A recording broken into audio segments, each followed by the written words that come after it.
Place à votre journal de l'Afrique sur France 24. Ravi d'être avec vous. Violation de l'espace aérien nigérien, libération de terroristes. Aux accusations de déstabilisation de la junte nigérienne, la France répond tentative de diversion.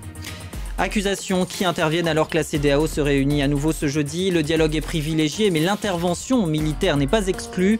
Le Sénégal s'est dit prêt à participer. Le porte-parole du gouvernement est notre invité. Et puis après des mois de manifestations meurtrières, les pourparlers, gouvernement et opposition kenyans sont revenus à la table des négociations. Première réunion depuis l'élection il y a près d'un an du président Ruto.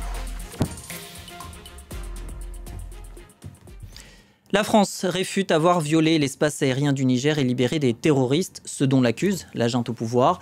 Le Quai d'Orsay reconnaît un mouvement aérien effectué, je cite, en accord et coordination avec les forces nigériennes. Face aux putschistes, un conseil de la résistance pour la République a vu le jour ce mercredi au Niger.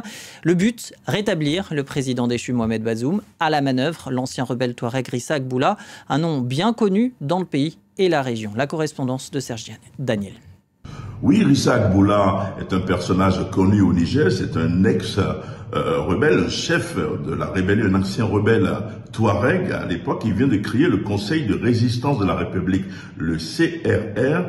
Et pourquoi? Parce qu'il condamne d'abord le coup d'État, survenu à Niamey. Il demande aux militaires, je cite, d'arrêter le général Chiani, donc l'auteur du coup d'État. Et il explique par ailleurs que par tous les moyens, il s'engage à combattre les putschistes.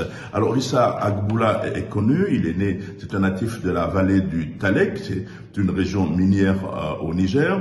Et c'est un ex-rebelle touareg, comme je le disais, chef historique de l'ex-rébellion touareg. Il a fait la paix avec le gouvernement de Niamey. Entre-temps, il est même devenu ministre du Tourisme. Et puis, il était chargé d'assurer la sécurité d'une zone désertique. Son rôle, c'était de tout faire pour que dans ce désert nigérien, que les djihadistes n'arrivent pas, ne pénètrent pas ce désert nigérien, ce qu'il a plutôt réussi. Donc il décide aujourd'hui de reprendre les armes en créant le Conseil de résistance pour la République, le CRR.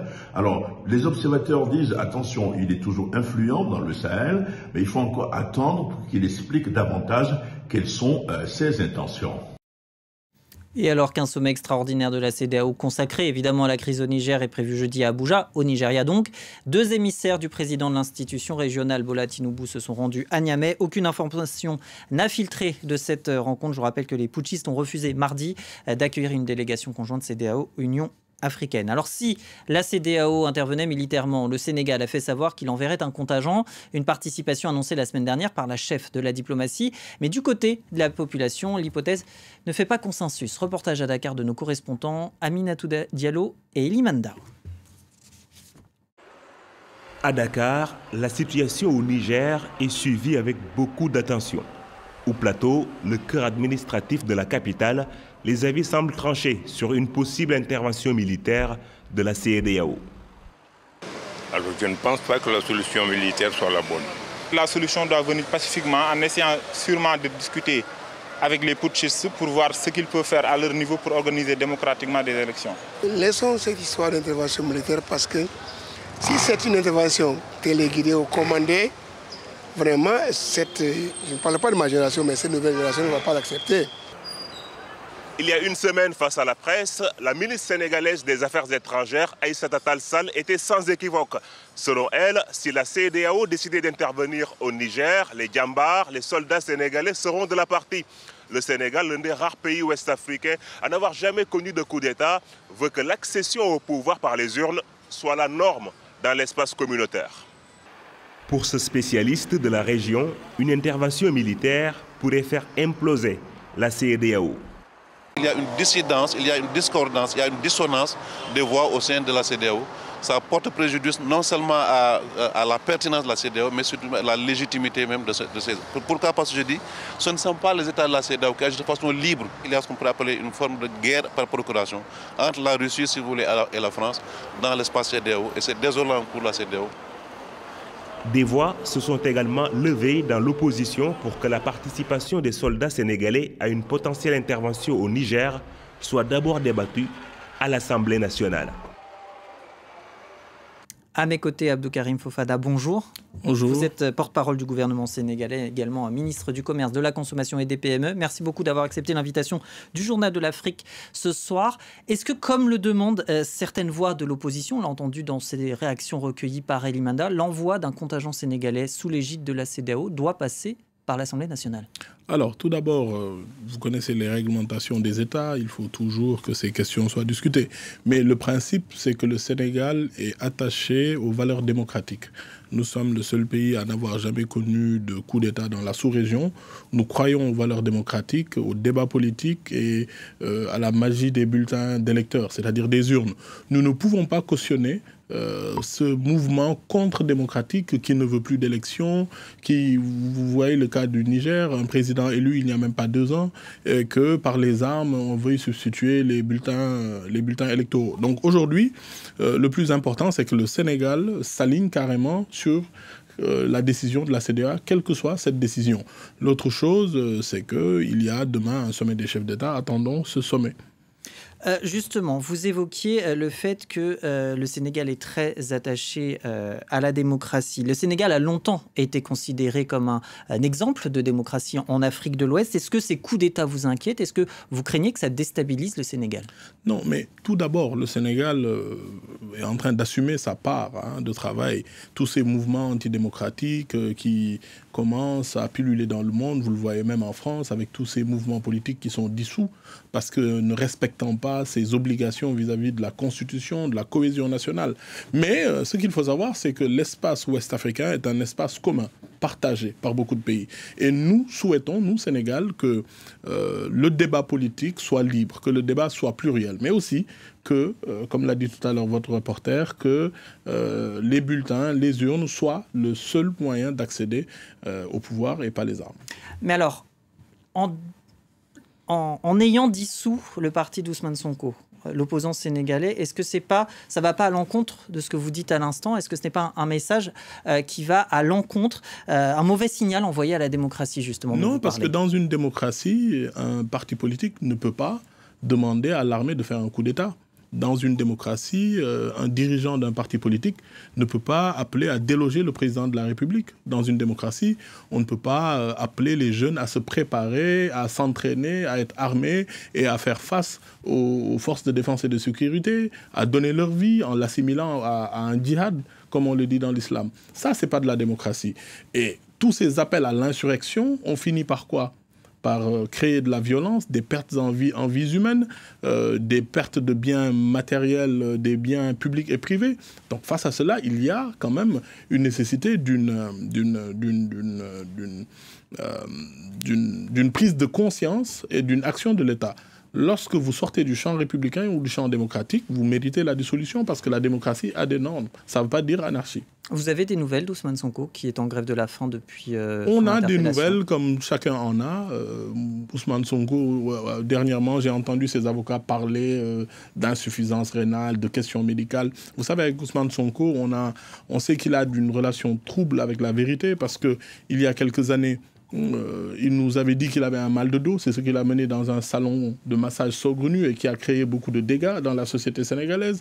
Après, il nous a dit qu'il était empoisonné par des forces de défense et de sécurité, qu'il a même envoyé ses vêtements en France ou en Europe pour les faire examiner. On n'a jamais entendu ces résultats. Donc aujourd'hui, si on nous revient encore avec des questions médicales, je pense qu'un opposant doit avoir la dignité de faire face à ses responsabilités. Ousmane Sonko a appelé des jeunes à l'insurrection.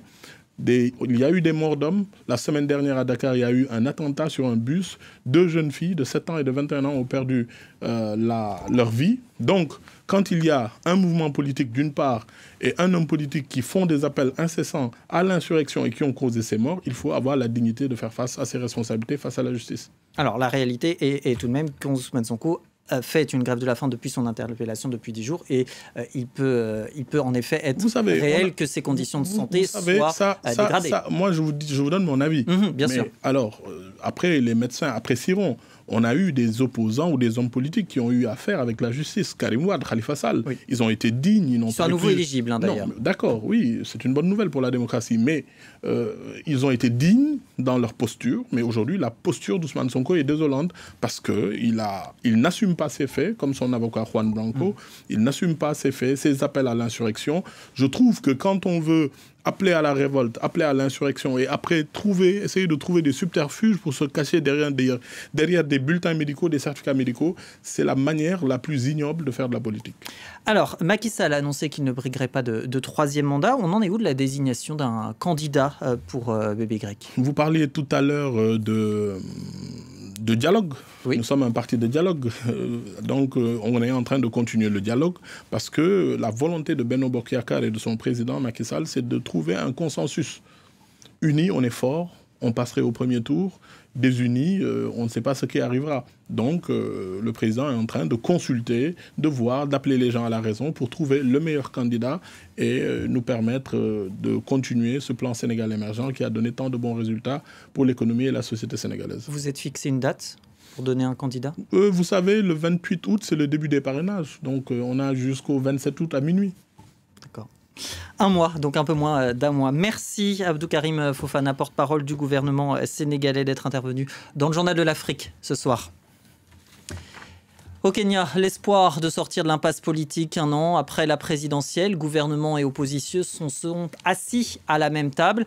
Des mois que le pays est secoué par un mouvement de contestation contre le président Ruto, au prix de manifestations meurtrières. Les revendications concernent le système électoral et le coût de la vie. Laurent Berstecher. Malgré le contexte tendu, aucun signe d'hostilité entre les délégations du gouvernement et de l'opposition kenyane réunies à Nairobi ce mercredi. Les deux camps, dont la rencontre était attendue depuis des mois, se disent prêts à mettre leurs différends de côté pour sortir le pays de la crise. Nous sommes ici pour mettre les intérêts du peuple kényan au premier plan. Nous sommes déterminés à trouver des solutions durables pour notre pays. C'était la première réunion entre les deux partis, un an jour pour jour après l'élection contestée de William Ruto à la tête du pays. Dirigée par l'opposant historique Raila Odinga, la coalition Azimio mène depuis mars un mouvement de contestation. Elle accuse le gouvernement Ruto d'avoir volé l'élection et dénonce son incapacité à gérer la crise économique. Plusieurs manifestations, marquées par des pillages et une brutale répression policière, ont fait au moins 20 morts cette année.